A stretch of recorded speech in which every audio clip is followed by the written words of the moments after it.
માણાવદર તાલુકા પંચાયત કચેરી ખાતે પંચાયતના નવા હોદ્દેદારોની વરણી પ્રક્રિયા શાંતિપૂર્ણ અને બિનહરીફ રીતે સંપન્ન થઈ. જૂનાગઢ જિલ્લા ભાજપના મહામંત્રી રવિભાઈ બાલસરાની ખાસ ઉપસ્થિતિમાં પક્ષના અધિકૃત મેન્ડેટ રજૂ કરીને વિવિધ મહત્વના હોદ્દા પર નિમણૂક કરી તેઓના ફોર્મ રજૂ કરવામાં આવ્યા. ત્યારે ચૂંટણી અધિકારી અને માણાવદર તાલુકા પંચાયતના તાલુકા વિકાસ અધિકારી ઉપસ્થિતિમાં પ્રથમ સાધારણ સભામાં પ્રમુખ, ઉપપ્રમુખ, કારોબારી અધ્યક્ષ સહિતના હોદ્દેદારોની વરણી કરવામાં આવી. ત્યારે નવનિયુક્ત હોદ્દેદારોને માણાવદર તાલુકા આગેવાન દ્વારા શુભેચ્છા પાઠવી અભિનંદન આપ્યા હતા. આ નિમણૂક પ્રક્રિયામાં સૌથી વધુ ચર્ચાનો વિષય કારોબારી અધ્યક્ષનો હોદ્દો રહ્યો છે. જવાહર ચાવડા સાથે રાજકીય છેડો ફાડનાર નેતાના પત્ની વર્ષાબેન જગદીશભાઈ મારુને કારોબારી અધ્યક્ષ તરીકેની મહત્વની જવાબદારી સોંપવામાં આવી છે, જેને માણાવદરના રાજકારણમાં એક મોટા ફેરફાર તરીકે જોવામાં આવી રહ્યો છે. હોદ્દેદારોની વરણી બાદ જિલ્લા ભાજપના આગેવાનો અને કાર્યકર્તાઓએ સૌને અભિનંદન પાઠવ્યા હતા. નવનિયુક્ત ટીમે તાલુકાના સર્વાંગી વિકાસ માટે પક્ષના માર્ગદર્શન હેઠળ કામ કરવાની ખાતરી આપી હતી. આગામી સમયમાં માણાવદર તાલુકા પંચાયત દ્વારા જનહિતના કાર્યોને અગ્રતા આપવામાં આવશે તેમ જણાવ્યું હતું. રિપોર્ટર અમીર પઠાણ, A2Z ન્યૂઝ, માણાવદર. નામ નીમુબેન જગદીશભાઈ ડાંગર છે. મારું તાલુકા પ્રમુખમાં નિમણૂક થઈ છે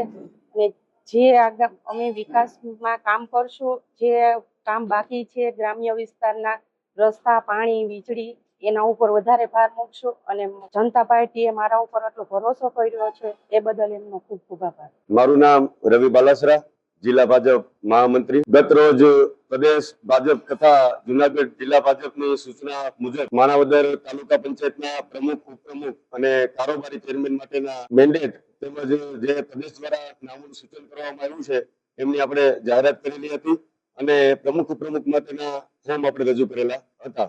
આજના દિવસે સત્તાવાર રીતે બિનહરીફ આપણા પ્રમુખ, ઉપપ્રમુખ ચૂંટાયેલા છે અને ભારતીય જનતા પાર્ટીની વિવિધ લોકહિતલક્ષી જે યોજનાઓ ચાલે છે એના થકી લોકોએ ભારતીય જનતા પાર્ટી પર વિશ્વાસ મૂકી ખૂબ જ બહુમતીથી જયારે આ તાલુકામાં ભારતીય જનતા પાર્ટીને વિજય અપાવ્યો છે ત્યારે તમામ ભારતીય જનતા પાર્ટી વતી દરેક મતદારોનો હું ખૂબ ખૂબ આભાર માનું છું અને આવનાર સમયમાં અમારા દ્વારા જે આ પ્રતિનિધિઓ મૂકવામાં આવ્યા છે અને લોકોએ જેમને ચૂંટ્યા છે એ પ્રતિનિધિઓ 100% લોકહિતના કાર્યો કરશે અને છેવાડાના માનવી સુધી જયારે સરકારની આટલી વિવિધ યોજનાઓ ચાલે છે જે સીધી લોકોને લાભ પહોંચાડે છે એવી યોજનાઓ વધુ ને વધુ મતદારો સુધી, લોકો સુધી અને છેવાડાના માનવી સુધી પહોંચે એવા પ્રયત્નો અમારી તમામ ટીમ દ્વારા કરવામાં આવશે.